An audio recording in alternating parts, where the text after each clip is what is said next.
Legenda Dewa Bintang. Chapter 31. Persiapan turnamen. 2 hari berlalu dengan cepat dan sekarang seluruh kekaisaran yang dipenuhi oleh para pengunjung yang ingin menyaksikan pertandingan antara kultivator muda.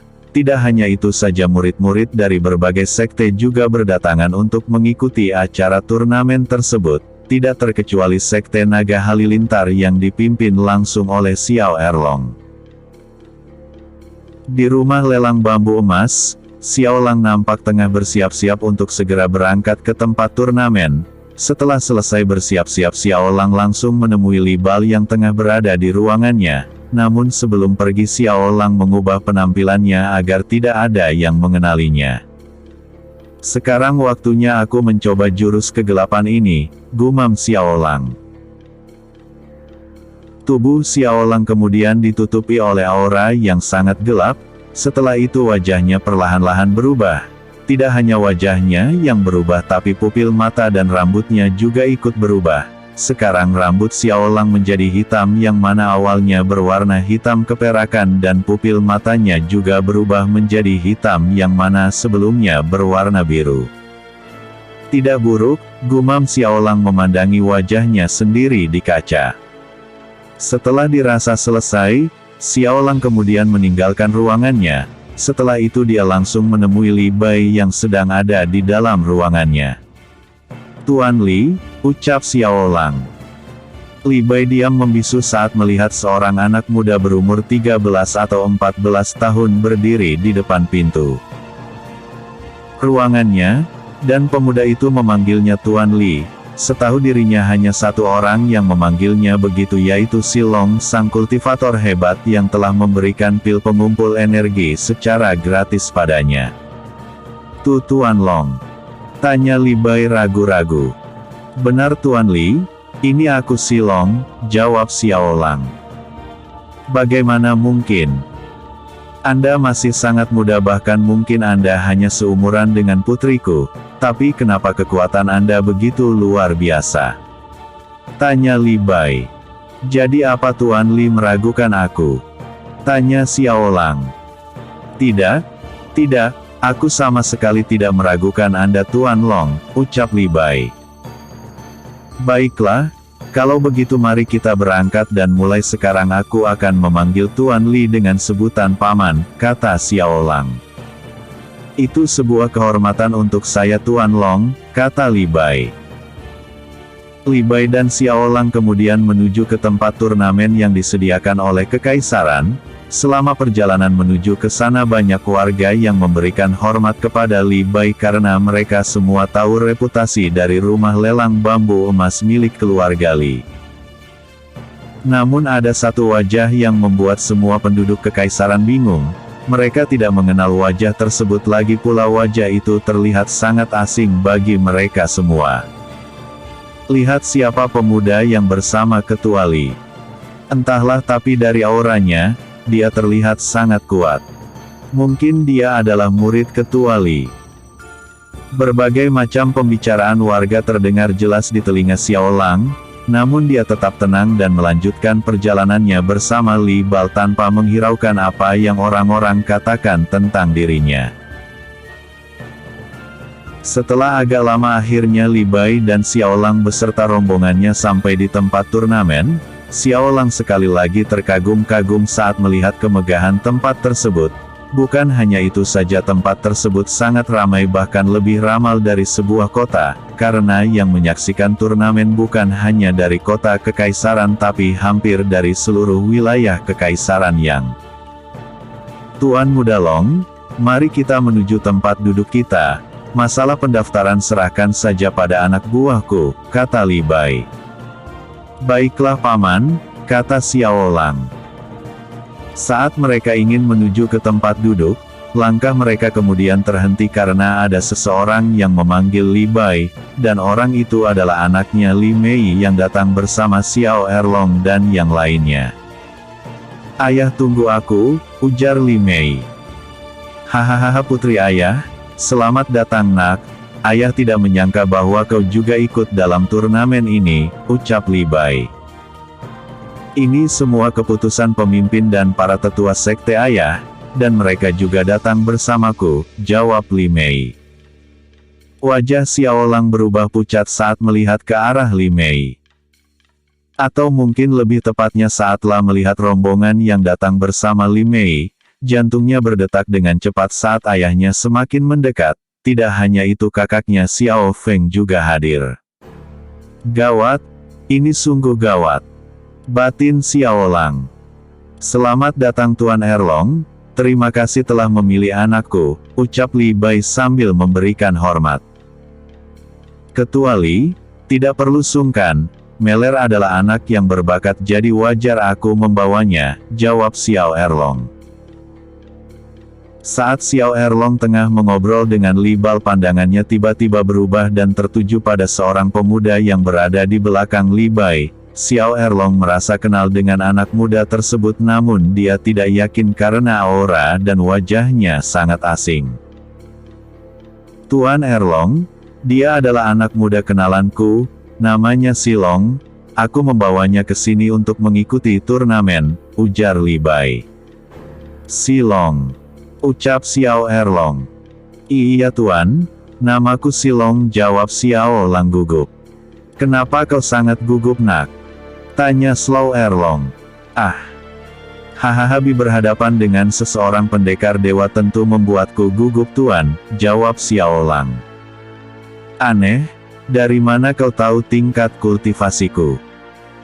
Sementara kita belum pernah bertemu sebelumnya, dan tidak ada orang lain yang tahu tingkat kultivasiku kecuali anakku, dan anggota sekteku, ucap Xiao Erlong sinis. Gawat, aku keceplosan, batin Xiao Erlong. Semua mengarah pada Xiao Lang yang menyamar dan juga Xiao Erlong. Sementara Xiao Lang terlihat semakin gelisah, ia takut penyamarannya akan diketahui oleh ayahnya.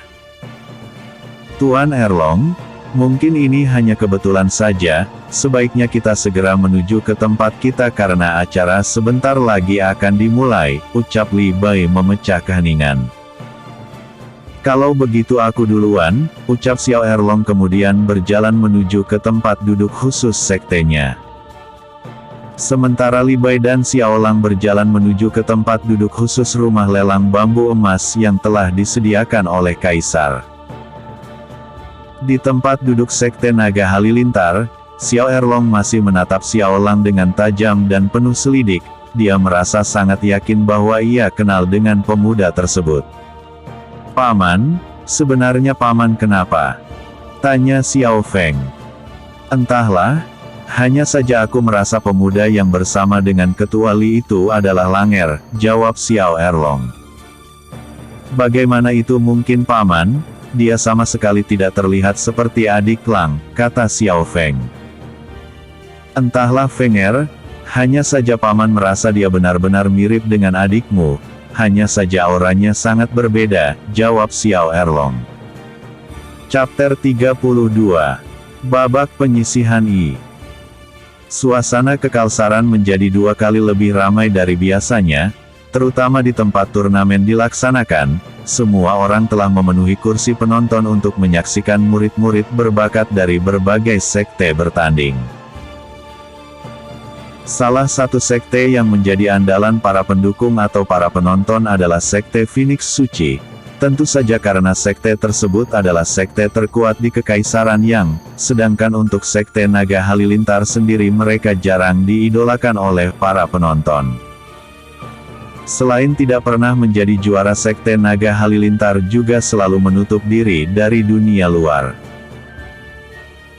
Dari ruangan khusus yang cukup tinggi, seorang pria parubaya berdiri dengan tegap dan menatap semua penonton yang hadir. Sikap tegas dan berwibawa membuat semua orang merasa takjub saat melihat sosok pria tersebut yang tidak lain adalah Kaisar dari Kekaisaran Yang, yaitu Yang Yelu. Salam yang mulia Kaisar, ucap semua orang yang ada di tempat turnamen. Kaisar kemudian melambaikan tangan kanannya. Setelah itu Kaisar memberikan sedikit sambutan kepada semua orang dan juga pada para peserta. Selamat datang di kota Kekaisaran, saya menyambut kedatangan kalian semua, dan selamat datang bagi para pemimpin sekte serta semua peserta turnamen. Seperti biasanya peraturan turnamen membolehkan untuk menggunakan senjata apapun, asalkan jangan sampai membunuh peserta lain. Selain itu kalian juga diperbolehkan menggunakan jurus apapun dan di tingkatan apapun, lawan akan kalah jika menyerah, tak sadarkan diri, atau keluar dari arena pertarungan dan selebihnya kalian tanyakan saja pada para wasit pertandingan. Dan aku ucapkan selamat berjuang untuk para kultivator muda, berusahalah untuk menjadi pemenang karena hadiah yang luar biasa akan menanti kalian yang berhasil menang dalam turnamen ini, kata Kaisar yang memberi sambutan. Baiklah, jangan menunda lagi. Sekarang turnamen antara kultivator muda resmi dimulai, lanjut Kaisar Yang. Semua orang nampak girang dan senang karena acara turnamennya telah resmi dimulai. Mereka semua sungguh sudah tidak sabar ingin melihat pertandingan antara kultivator muda dari berbagai sekte. Seorang pria parubaya kemudian berjalan naik ke atas arena yang sangat besar. Semua orang diam dan menatap pria parubaya tersebut dengan penasaran. Selamat datang semuanya, namaku adalah Bao Yu, sesuai perintah yang mulia Kaisar maka aku akan menjadi wasit dalam turnamen ini. Tapi sebelum itu bagi semua peserta harap untuk naik ke atas arena, kata Bao Yu. Semua murid kemudian meninggalkan tempat duduk mereka, lalu naik ke atas arena. Saat para peserta berkumpul di atas arena mereka semua mulai memandangi satu sama lain untuk mengukur tingkatan peserta lain. Namun ada satu peserta yang menarik perhatian, karena dia hanya berdiri seorang diri dan tidak masuk dalam barisan sekte atau kelompok manapun. Peserta tersebut adalah Xiao Lang yang tengah menyamar. Hahaha, semua orang punya kelompok masing-masing sedangkan dia hanya sendirian. Aku rasa dia akan gugur di babak pertama. Pemuda itu hanya sia-sia saja mengikuti turnamen jika dia seorang diri, tapi aku akui nyali pemuda tersebut sangat besar. Sudahlah kita lihat saja, seberapa lama dia bisa bertahan di atas arena tersebut. Para penonton mulai meremehkan Xiao Lang, tidak hanya para penonton tapi para peserta dari berbagai sekte juga meremehkan dirinya. Bagi mereka Xiao Lang bukanlah lawan yang perlu mereka takuti, atau bahkan harus mereka anggap. Baiklah, dengarkan aku semuanya, peraturan pertandingan sudah disebutkan oleh Yang Mulia Kaisar dan sekarang aku akan mengatakan beberapa hal tentang turnamen ini. Pertama, turnamen ini ada 3 babak, yang pertama adalah babak penyisihan yaitu pertandingan antar sekte dan kelompok, yang kedua pertarungan 2 lawan 2. Dan yang ketiga adalah pertarungan perorangan. Untuk pertarungan antar sekte dan kelompok kalian semua juga tidak dibatasi harus menggunakan jurus atau senjata apapun. Yang perlu kalian lakukan adalah membuat lawan menyerah atau membuat mereka keluar dari arena pertarungan. Pertarungan akan berdasarkan undian yang akan kita adakan sebentar lagi. Apa kalian semua paham? Kata Bao Yu tegas. Kami paham, ucap para peserta serempak. Bagus, sekarang silahkan satu wakil dari sekte atau kelompok mengambil undian di meja yang ada di sana, ucap Bao Yu menunjuk ke arah meja juri yang ada di samping arena. Satu persatu perwakilan dari sekte ataupun kelompok asosiasi, maju untuk mengambil undian dan menyebutkan nama sekte atau kelompok mereka, termasuk Xiao Lang. Dari sekte atau kelompok mana kau berasal? Tanya salah satu juri. Aku sendirian, jawab Xiao Lang. Hahaha, jangan bercanda dengan kami nak, ucap juri tersebut. Aku tidak bercanda, aku memang sendirian, jawab Xiao Lang tegas. Lalu apa kau mampu menghadapi murid sekte yang terdiri dari 5 orang? Tanya juri tersebut serius. Tentu saja, jawab Xiao Lang santai. Baik, jika kau memaksa, sebutkan namamu, ucap salah satu juri. Namaku Silong, jawab Xiao Lang. Setelah selesai mengambil nomor undian dan menyebutkan namanya, Xiao Lang kemudian kembali ke atas arena. Dia sama sekali tidak menghiraukan tatapan sinis dari para peserta ataupun para penonton. Baiklah, semuanya telah selesai mengambil nomor undian, sekarang kembalilah ke tempat khusus para peserta, dan untuk pertandingan pertama adalah Silong melawan Sekte Harimau Putih, kata Bao Yu. Semua penonton mulai bersorak senang, namun ada juga yang menyoraki Xiao Lang agar menyerah saja dan tidak ikut turnamen, namun Xiao Lang sama sekali tidak menghiraukan ucapan mereka semua. Semua peserta kembali ke tempat duduk khusus untuk mereka, dan di atas arena hanya tinggal Xiao Lang dan kelima murid Sekte Harimau Putih. Hahaha, jadi kau memang sendirian ya? Kalau begitu bersiap-siaplah untuk kalah, ucap salah satu murid Sekte Harimau Putih. Kita lihat saja nanti, ucap Xiao Lang santai. Pertandingan dimulai, kata Bao Yu. Xiao Lang tidak ingin membuang-buang waktu, dia sudah sangat kesal karena selalu diremehkan baik itu oleh para penonton maupun peserta turnamen. Tubuh Xiao Lang diselimuti oleh aura gelap. Xiao Lang kemudian melesat dengan kecepatan tinggi, hanya dalam sekali tarikan nafas dia sudah berada di hadapan murid Sekte Harimau Putih. Para murid Sekte Harimau Putih sangat kaget ketika melihat Xiao Lang sudah berada di hadapan mereka.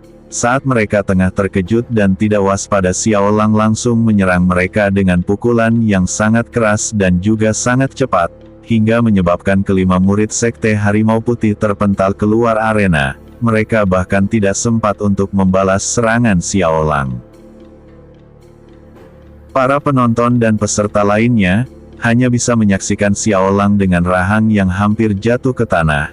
Mereka sama sekali tidak menyangka bahwa anak muda yang mereka anggap remeh ternyata sangatlah kuat. Tidak hanya itu saja, bahkan Kalsar sendiri merasa tidak percaya dengan apa yang baru saja ia lihat. Pemuda ini sangat hebat, gumam Kaisar Yang. Pertarungan berakhir. Pemenangnya adalah Silong, ucap Bao Yu, membangunkan semua orang yang sedang termenung karena kaget. Chapter 33. Babak Penyisihan 2. Xiao Lang berjalan dengan santai dan tenang meninggalkan arena turnamen. Tatapan matanya terlihat tenang dan hanya fokus ke depan. Dia bahkan tidak menghiraukan para penonton yang mulai membicarakannya atau para peserta yang menatapnya dengan tatapan tajam dan penuh selidik. Tidak ada satupun yang tidak kagum dengan pertunjukan yang dilakukan oleh Xiao Lang. Para penonton yang awalnya mencibir Xiao Lang kini perlahan-lahan mulai mengidolakan dirinya. Setiap pemimpin sekte mulai berpikiran untuk merekrut Xiao Lang agar bergabung dengan sekte mereka. Bagaimanapun caranya anak ini harus bergabung dengan sekteku. Jenius di antara para jenius, itulah julukan yang pantas untuk dirinya. Ini gawat, mudah-mudahan saja murid-muridku tidak ada yang berhadapan dengannya. Hampir semua pemimpin sekte merasa kagum dengan bakat Xiao Lang, namun tidak sedikit juga yang merasa khawatir melihat kekuatan yang ditunjukkan oleh Xiao Lang. Di sisi lain, Xiao Erlong menatap Xiao Lang dengan tatapan penuh selidik. Dalam hatinya ia merasa sangat yakin bahwa anak muda itu adalah putranya, yaitu Xiao Lang. Gerakan secepat itu hanya bisa dilakukan oleh Langer, gumam Xiao Erlong. Paman, ada apa? Tanya Xiao Feng. BBOOMMMM. TRAANGG.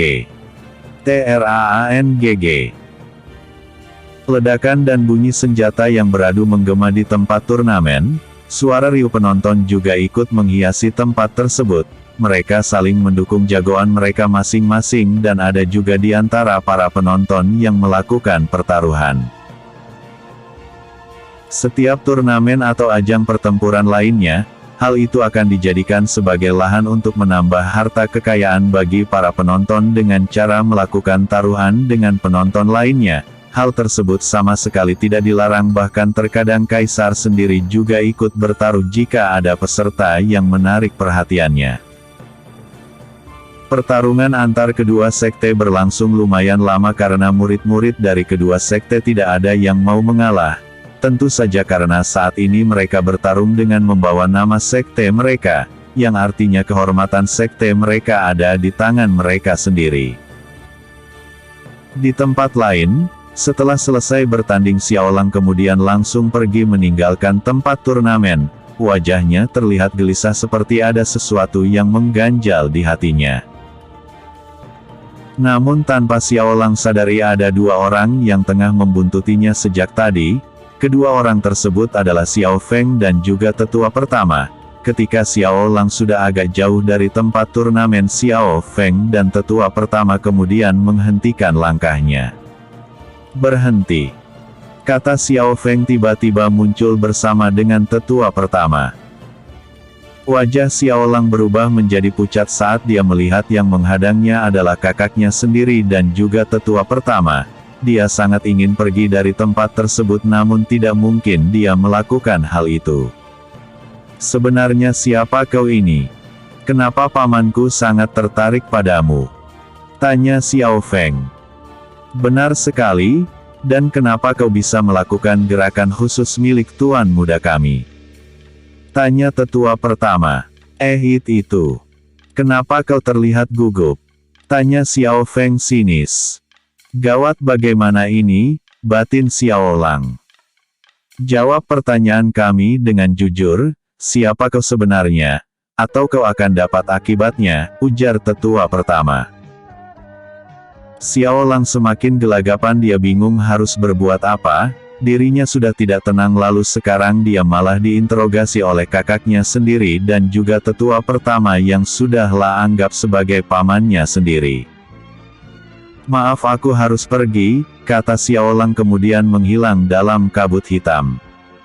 Langkah bayangan. Ujar tetua pertama kaget melihat sisa kabut hitam yang perlahan-lahan menghilang. Apa? Bukankah jurus itu sudah lama menghilang? Kata Xiao Feng yang juga terkejut.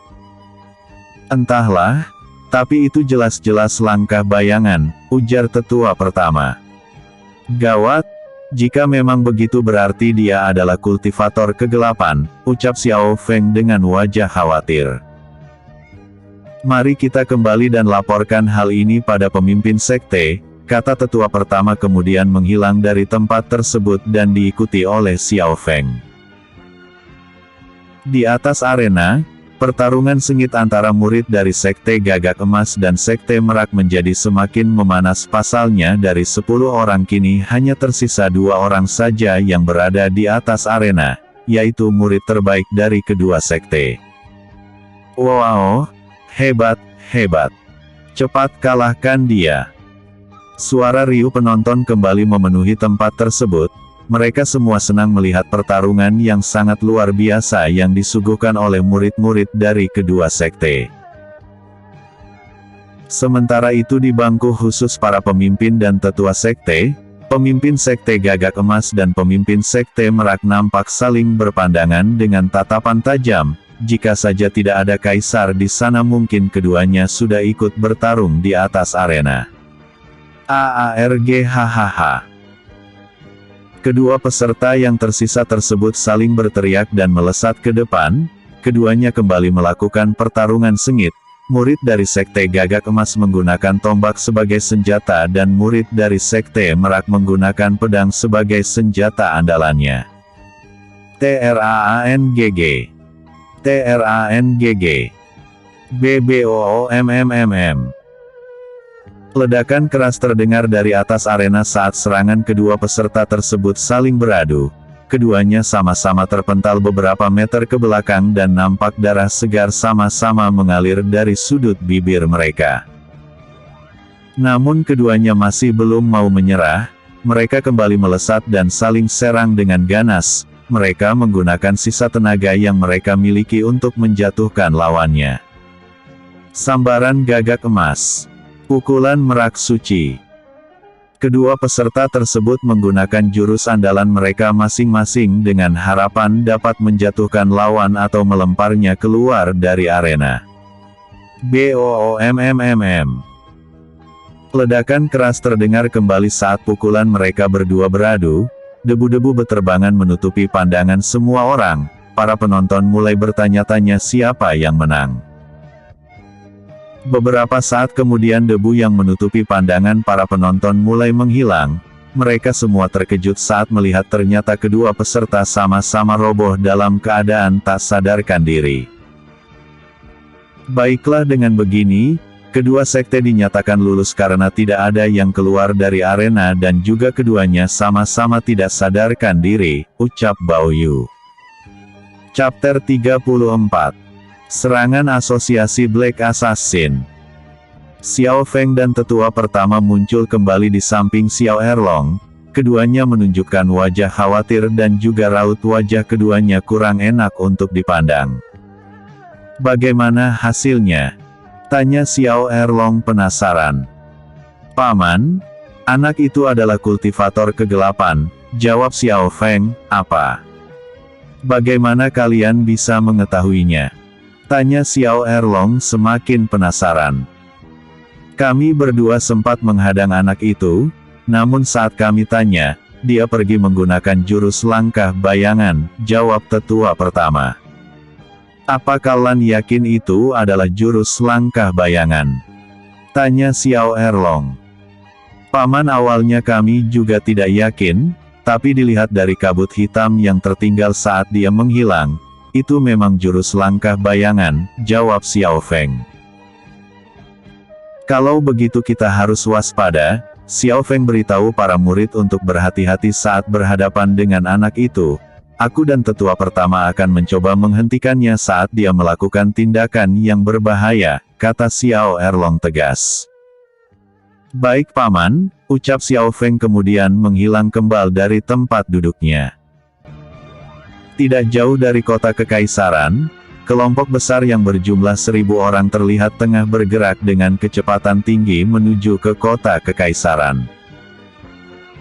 Kelompok besar tersebut adalah Asosiasi Black Assassin, dan kali ini mereka dipimpin langsung oleh ketua asosiasi. Tujuan mereka ke kota kekaisaran tidak lain dan tidak bukan adalah untuk meruntuhkan kekaisaran Yang. Persiapan kelompok tersebut juga tidak main-main, karena 1000 pasukan yang mereka bawa merupakan para kultivator tingkat tinggi. 1000 pasukan tersebut terdiri dari 500 pendekar spiritual, 200 pendekar langit, 200 pendekar surga dan 100 pendekar dewa. Sebelumnya mereka telah mengirim beberapa anggota untuk menyelidiki kota kekaisaran, namun anggota yang mereka kirim malah gagal saat tiba di kota Lampion. Karena kegagalan tersebut mereka lebih memilih untuk langsung menyerang dibanding harus menyelidiki lagi. Hahaha, kali ini kekaisaran yang akan benar-benar runtuh, ucap pemimpin asosiasi. Pemimpin asosiasi sendiri adalah pendekar dewa tingkat 9, yang merupakan tingkatan tertinggi di tahap pendekar dewa. Tidak ada yang tahu sejak kapan asosiasi Black Assassin berdiri, dan tidak ada yang tahu siapa yang menjadi pemimpin kelompok tersebut. Namun semua orang mengetahui bahwa kelompok asosiasi Black Assassin sangatlah kejam dan tidak kenal ampun. Mereka tidak akan segan-segan untuk membantai siapa saja yang menghalangi keinginan dan kehendak mereka. Asosiasi Black Assassin sendiri terdiri dari para kultivator aliran hitam dan juga netral, yang memiliki dendam dan juga sejarah hidup yang kelam. Oleh sebab itu pula mereka terkenal dengan keganasan serta belas kasih kepada orang lain. Tingkatkan kecepatan kalian, sebentar lagi kita akan segera sampai, ucap pemimpin asosiasi. Baik pemimpin, jawab semua anggota asosiasi serempak. Sementara itu turnamen masih berlanjut dengan sangat meriah. Tidak ada satupun yang menyadari bahwa bahaya besar tengah mendekat ke arah mereka semua. Tidak ada siapapun kecuali satu orang, yaitu Xiao Lang. Namun Xiao Lang sendiri juga tidak tahu apa yang akan terjadi, sebab yang bisa dia rasakan hanyalah ada sesuatu yang mengganjal di hatinya sehingga membuat dirinya sama sekali tidak bisa tenang. Babak kualifikasi berakhir setelah sore hari. Dari 201 peserta kini hanya tersisa 101 peserta. yang artinya dari 40 sekte dan kelompok asosiasi, 20 telah tereliminasi dan hanya tersisa 20 lagi termasuk sekte Naga Halilintar. Dengan begitu babak penyisihan dari turnamen telah berakhir dan pertandingan babak kedua akan dilanjutkan esok hari. Para peserta dipersilahkan untuk kembali ke penginapan masing-masing yang sebelumnya telah mereka sewa. Sementara untuk sekte besar seperti sekte Phoenix Suci, mereka secara khusus diundang oleh Kaisar yang untuk datang ke Istana Kekaisaran. Sebenarnya Kaisar yang juga mengundang Xiao Lang, namun dia tidak bisa ditemukan dimanapun. Sementara itu Xiao Lang terlihat mondar-mandir di dalam kamar penginapannya, hatinya masih sangat tidak tenang, wajahnya terlihat sangat khawatir namun ia masih bingung apa yang membuat dirinya seperti itu. Ada apa ini? Kenapa hatiku tidak bisa tenang, gumam Xiao Lang. Di dalam dunia jiwa, Xiao Guang dan Silong nampak ikut khawatir karena melihat sikap tuan mereka. Silong kemudian memutuskan untuk keluar dari dunia jiwa untuk menenangkan tuannya. Tuan, sapa Silong. Silong, kenapa kau keluar dari dunia jiwa? Tanya Xiao Lang. Maaf tuan, aku dan Xiao Guang tidak bisa tenang melihat tuan seperti ini, jawab Silong. Kalau begitu maafkan aku sudah membuat kalian khawatir, ucap Xiao Lang. Tuan, bagaimana jika aku memeriksa daerah sekitar agar tuan bisa menjadi sedikit lebih tenang, ucap Silong. Baiklah, kalau begitu pergilah, kata Xiao Lang. Silong mengangguk kemudian menghilang dari kamar penginapan. Setelah kepergian Silong, Xiao Lang bisa merasa sedikit tenang. Dia kemudian mencoba untuk tenang dan berkultivasi namun sia-sia karena perasaannya masih belum tenang sepenuhnya. Setelah hampir setengah jam Silong kemudian muncul kembali di dalam kamar penginapan. Silong kemudian memberikan laporannya kepada Xiao Lang. Tuan, sepertinya kekhawatiran tuan memang benar. Saat ini sebuah kelompok besar tengah mengarah kemari, kata Silong. Apa? Kelompok apa yang kau maksud, dan berapa banyak jumlah mereka? Tanya Xiao Lang semakin khawatir. Jika aku tidak salah mereka adalah kelompok yang sama dengan yang pernah tuan hadapi sewaktu di kota Lampion, jawab Silong.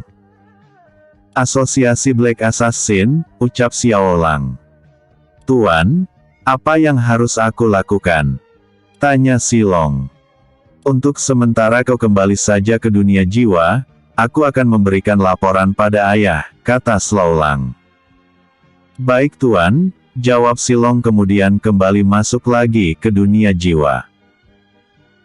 Xiao Lang menjadi semakin khawatir, dia bingung harus melakukan apa untuk mengatasi asosiasi Black Assassin. Terlebih lagi dia juga tidak tahu bagaimana cara memberitahukan hal ini pada ayahnya. Sebaiknya aku pakai topeng saja, gumam Xiao Lang. Xiao Lang kemudian memakai topengnya dan bergegas meninggalkan kamarnya untuk mencari keberadaan ayahnya. Xiao Lang nampak terbang ke sana kemari memutari kota kekaisaran. Setelah hampir 1 jam mencari akhirnya Xiao Lang merasakan keberadaan aura dari ayahnya. Xiao Lang kemudian langsung melesat ke arah di mana Lang merasakan aura dari ayahnya yaitu di tepi sungai di pinggiran kota kekaisaran. Siapa kau dan mau apa? Tanya Xiao Erlong saat merasakan aura asing berada di dekatnya. Aku bukan siapa-siapa, tapi ada yang harus aku sampaikan padamu. Kekaisaran akan diserang jadi berhati-hatilah, jawab Xiao Lang. Bagaimana aku bisa yakin dengan orang asing sepertimu, ucap Xiao Erlong. Dia masih tetap tenang sambil berkultivasi namun kewaspadaannya berada di tingkat tertinggi. Ia bisa merasakan adanya energi kegelapan dari orang yang menghampirinya tersebut. Namun ia sama sekali tidak merasakan adanya ancaman ataupun hal aneh lainnya dari energi kegelapan tersebut, melainkan ia bisa merasakan adanya perasaan nyaman dari energi tersebut. Chapter 35. Serangan Asosiasi Black Assassin 2. Keesokan harinya, para warga kembali berbondong-bondong mendatangi tempat turnamen. Mereka semua sudah tidak sabar ingin menyaksikan pertarungan babak kedua hari ini. Namun satu hal yang tidak mereka semua ketahui adalah di antara mereka semua sudah banyak anggota asosiasi Black Assassin yang menyamar. Para penonton sudah memenuhi kursi di tempat turnamen, begitu juga dengan para peserta, pemimpin sekte, tetua sekte. Tidak hanya itu, kaisar yang juga telah hadir dan menempati tempat khusus untuknya. Selamat datang kembali. Hari ini adalah hari kedua dari turnamen antar kultivator muda, dan hari ini juga merupakan hari di mana babak kedua dari turnamen akan dilakukan. Sebelum turnamen dimulai, mari kita memberikan penghormatan kepada Yang Mulia Kaisar, karena berkat beliau kita bisa menyaksikan pertarungan hebat para generasi muda. Hormat pada Yang Mulia Kaisar, ucap Bao Yu sambil membungkukkan tubuhnya. Hormat Yang Mulia, ucap semuanya serempak.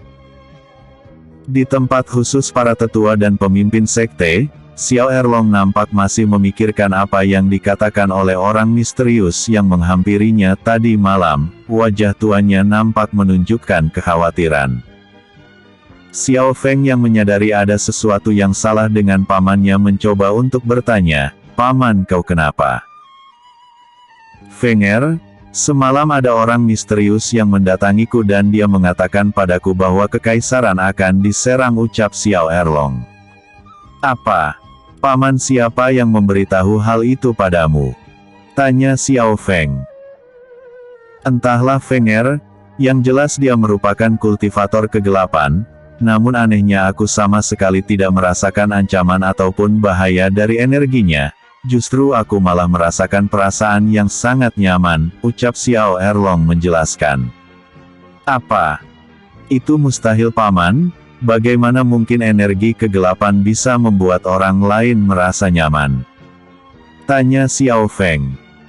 "Entahlah Fenger, yang jelas kita sekarang harus waspada," ucap Xiao Erlong. Para peserta kemudian kembali mendekati meja juri untuk mengambil undian. Setelah itu nama mereka akan diacak untuk mendapatkan partner dalam turnamen babak kedua ini. Baiklah semuanya, karena para peserta telah selesai mengambil nomor undian, maka kita akan mulai mengacak nama mereka semua. Sebuah belati kecil berwarna hitam tiba-tiba menancap di kening Bao Yu hingga membuatnya ambruk dan mati seketika.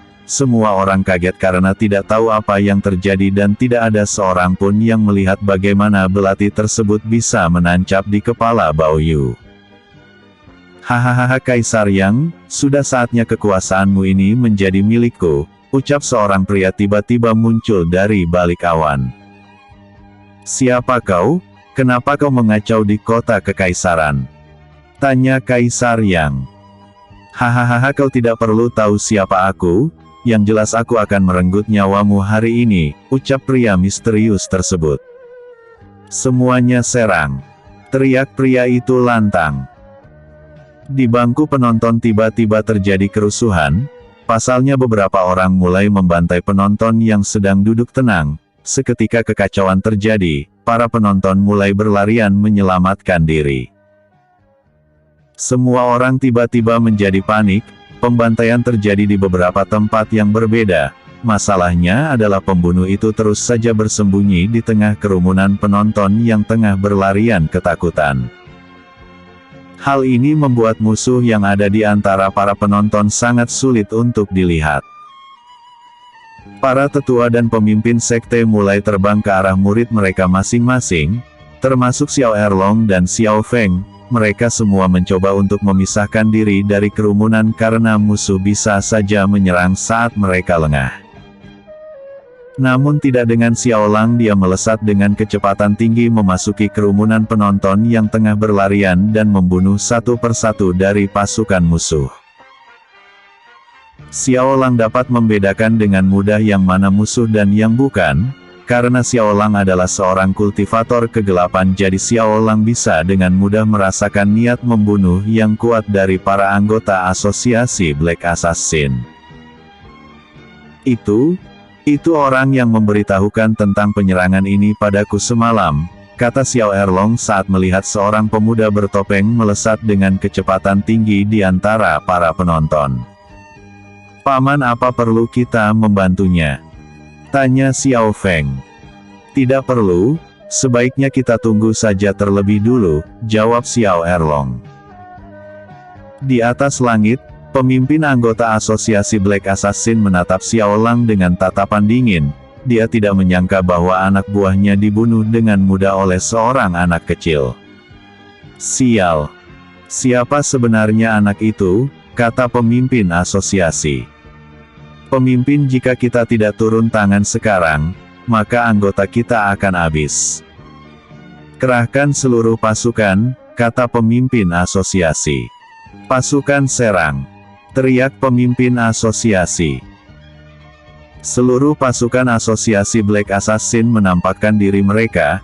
Kemunculan pasukan tersebut membuat semua kultivator yang ada di sana merasakan ketakutan. Pasalnya mereka bisa merasakan tingkatan dari semua pasukan tersebut tidaklah rendah. Para pemimpin sekte juga sama terkejutnya ketika melihat 100 di antara mereka adalah kultivator tahap pendekar dewa. Kaisar sendiri tidak tahu harus berbuat apa, tubuhnya gemetaran saat melihat kekuatan pasukan yang menyerang kekaisarannya. Yang mulia Kaisar, berikan perintahmu, kata salah satu jenderal. Bawa semua pasukan dan balas serangan mereka, kata Kaisar yang memberikan perintah. Sang jenderal kemudian mengumpulkan semua tentara kekaisaran yang ada di sana. Sementara itu salah satu jenderal kembali ke istana untuk memanggil pasukan yang lain. Pertempuran akhirnya pecah antara kedua belah pihak. Kurangnya jumlah dan kekuatan musuh yang sangat kuat membuat seluruh pasukan kekaisaran kewalahan dan mulai berjatuhan satu persatu. Para pemimpin sekte dan pemimpin asosiasi sekalian, aku mohon bantuan kalian untuk melindungi kekaisaran ini, kata Kaisar yang tegas.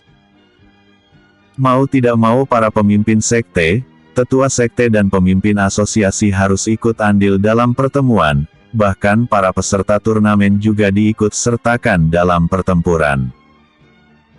Hahaha, bagus, kalau begitu jangan segan-segan lagi, habisi mereka semua, kata pemimpin asosiasi Black Assassin. BBOOMMMM. BBOOMMMM. Ledakan terdengar di mana-mana, teriakan yang menyayat hati memenuhi arena turnamen. Suasana di kekaisaran yang semula meriah karena turnamen tiba-tiba menjadi gempar akibat peperangan. Xiao Lang sendiri masih melesat dengan kecepatan tinggi, dan membunuh setiap musuh yang ia temui. Setelah beberapa jam berkeliling di antara para penonton, Xiao Lang kemudian langsung melesat ke tengah arena dan langsung bergabung dalam pertemuan. Yang pertama dicari oleh Xiao Lang adalah ayahnya dan juga para murid dari Sekte Naga Halilintar. Dia membantu pertempuran murid Sekte Naga Halilintar, bahkan mereka tidak sempat untuk melawan musuh. Siapa dia? Kenapa dia selalu membantu kita? Ucap Gao Zuting. Entahlah, aku bahkan tidak sempat menyerang musuh, ujar Li Mei. Siapapun dia, yang jelas dia ada di pihak kita, kata Zhang Jiangwu. Saudari Li Mei, awas, teriak Gao Zuting saat melihat seorang assassin mencoba menyerang Li Mei secara diam-diam. Li Mei sangat kaget hingga terjatuh, matanya menatap sayu ke arah assassin yang siap menebasnya. Ketika pedang assassin tersebut hampir mengenai dadanya, sebuah tombak tiba-tiba menancap di dada assassin tersebut hingga membuatnya mati. Kau selalu saja ceroboh, ucap Xiao Lang kemudian menghilang. Xiao Lang, gumam Li Mei. Bersambung. Chapter 36. Xiao Lang menggila.